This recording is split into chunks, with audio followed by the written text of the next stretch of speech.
Mais t'as pas le droit de faire ça. Premiumbeat.com. A'udhu billahi minash shaitanir rajim. Bismillahir rahmanir rahim. Assalamu alaikum mes frères et sœurs. Donc aujourd'hui on se retrouve pour traiter un sujet d'actualité qui touche nos jeunes et très fortement nos jeunes. C'est un sujet qui reste tabou, que les parents n'aborderont jamais avec vous ou que ce sera quelque chose de très difficile pour eux. Et Inch'Allah, l'objectif ça va être de traiter la question de la pornographie et de la masturbation au sein de la jeunesse. L'impact, pourquoi ça commence, comment si on est touché, comment s'en écarter, Inch'Allah.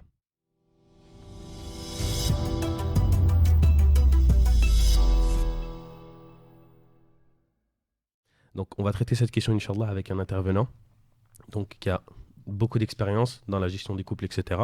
Assalamu alaikum, Mahmoud. Assalamu alaikum. Donc, on va traiter la question la pornographie et la masturbation. Donc, on va redéfinir le contexte très brièvement. La pornographie, c'est tout contenu à caractère sexuel. D'accord ? Très brièvement. Du moment qu'il y a de la nudité, il faut que vous fassiez attention. La masturbation, c'est le fait de se donner du plaisir seul, sans aucune personne. Et très généralement, la masturbation s'accompagne de pornographie. C'est pour ça qu'Inch'Allah, on va faire en sorte de traiter ce sujet en parlant des deux composantes. Est-ce que tu pourrais, dans un premier temps, nous expliquer quels sont les moyens autorisés dans l'islam pour se procurer du plaisir ? Bismillah, salatu wassalam ala rasulillah. Premièrement, je vous remercie pour cette invitation. Alors, nous, en tant que musulmans, on appartient à une religion qui nous a tout expliqué. Au point où les compagnons nous disaient, le prophète, il nous a tout montré, au point il nous a expliqué comment se comporter au petit coin. Ça veut dire qu'il n'y a aucun détail qui a été négligé. Alors, la sexualité en islam, ou tout ce sujet-là, qu'on pensait que ça n'existait pas, ça n'existait pas à l'époque, mais si, c'est vrai, ça existait, c'est dans les détails. Et quand vous lisez les ouvrages des savants avancés, on parlait à l'époque du prophète, les sahabis, les tabi'in et tout, et ça parlait avec des détails qu'aujourd'hui on ne les trouve pas. Aujourd'hui, on ne trouve pas ce sujet abordé, par exemple, dans les mosquées. Et d'ailleurs, je me souviens un jour que j'ai proposé à faire ce sujet comme un dars. Les frères, ils n'étaient pas d'accord. Non, ça. Alors, si on donne pas si on n'aborde pas ce sujet avec cette façon propre à nos jeunes, ils vont le chercher ailleurs. Alors, l'islam, la sexualité en islam, elle a un seul cadre légal, c'est le mariage. C'est le cadre qui, comment dire, c'est ce qui canalise cette énergie dans l'islam, c'est le mariage. C'est pour ça on trouve dans le hadith du prophète sallallahu alayhi wa sallam, celui qui a le pouvoir de prendre en charge une femme, il n'a qu'un seul choix, c'est de trouver une femme.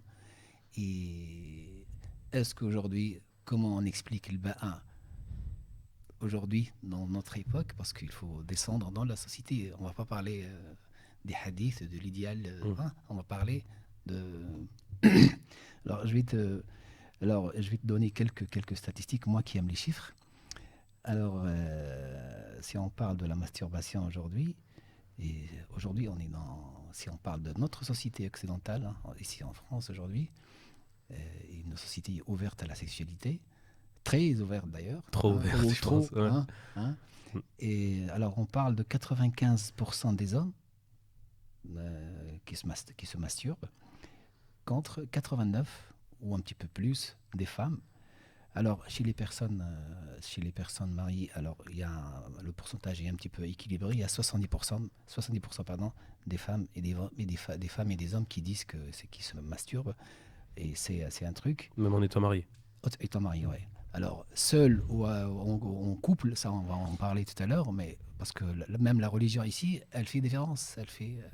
Elle prend pas les choses en couple ou sans. C'est pas pareil. Et là, si je te cite par exemple l'un des livres qui a abordé la vie du prophète sallallahu alayhi wa sallam, d'Ibn al-Qayyim, qui s'appelle Zad al-Mi'ad, il parle de l'acte sexuel. Alors, il dit que l'acte sexuel est destiné à réaliser 3 objectifs. Le premier objectif est le maintien de la procréation. Ça, c'est la première des choses. le sauvegarde de l'espèce en quelque sorte. Le deuxième est de libérer le sperme dont la rétention nuit à l'ensemble du corps. Ça, c'est aujourd'hui, c'est prouvé aussi scientifiquement. Et le troisième, c'est d'assouvir un besoin et de se donner à du plaisir. Ça, c'est les trois objectifs. Alors, le prophète sallallahu alayhi wa sallam, il l'a dit correctement dans un hadith clair, hein, explicite, comme on dit. Il a dit حُبِّبَ إِلَيَّ مِنْ دُنْيَاكُمْ ثَلَاث. حُبِّبَ إِلَيَّ مِنْ دُنْيَاكُمْ ثَلَاث الْعِطْرُ وَالنِّسَاءُ وَجُعِلَتْ قُرَّةُ عَيْنِي فِي الصَّلَاةِ. Alors, le hadith, il dit sallallahu alayhi wa sallam, les choses d'ici-bas que j'aime le plus, d'ici-bas que j'aime le plus, c'est les parfums, les femmes, et la chose que j'aime plus que tout ça, c'est la prière. C'est être en connexion avec Allah Azza wa Jalla. C'est-à-dire, on a, si on peut dire ça, un manuel qui nous dicte ce qu'il faut faire et ce qu'il ne faut pas faire. Si aujourd'hui on n'arrive pas à en parler, c'est le truc qui est le problème. Et culturel, c'est pas religieux. Parce que tu cherches un petit peu, tu trouves tout dans le détail. Et là, je pense que vous connaissez tous l'histoire du jeune qui a demandé à Ibn Abbas, à l'époque, il a demandé est-ce que je peux le faire? Je caresse mon pénis, est-ce que et j'éjacule, est-ce que vous en dites quoi? Et Ibn Abbas, il a fait une réaction qui prouve que c'est un acte vraiment répugnant. Il a dit ouf, il a dit. Tu aurais dû épouser une femme, mieux que ça, mais ça, c'est moins grave que la fornication. C'est-à-dire que. Mais, subhanallah, tu vois, ce que tu es en train de dire, c'est que moi, je discute avec des jeunes qui ont mon âge et je leur dis mariez-vous. Ils me disent non, j'ai pas les moyens.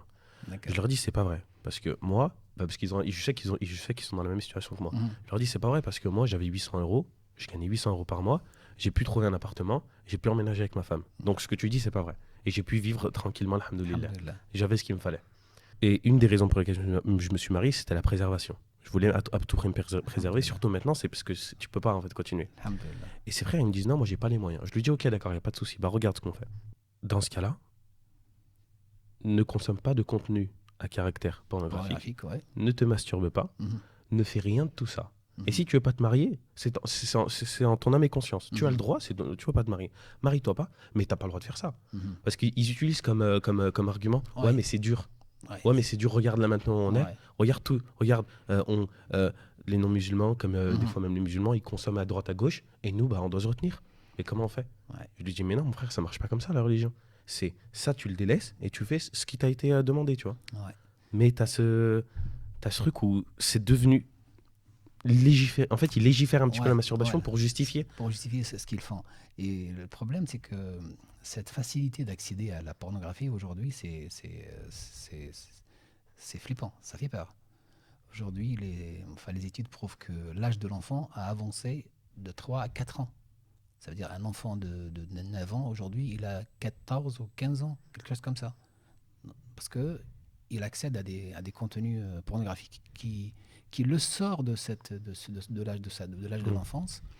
Et aujourd'hui, si on trouve un moyen de se donner du plaisir seul, pourquoi on cherche de... Parce que ça, regarde, si on pèse le pour et le contre, je me procure du plaisir tout seul, sans dépenser rien du tout.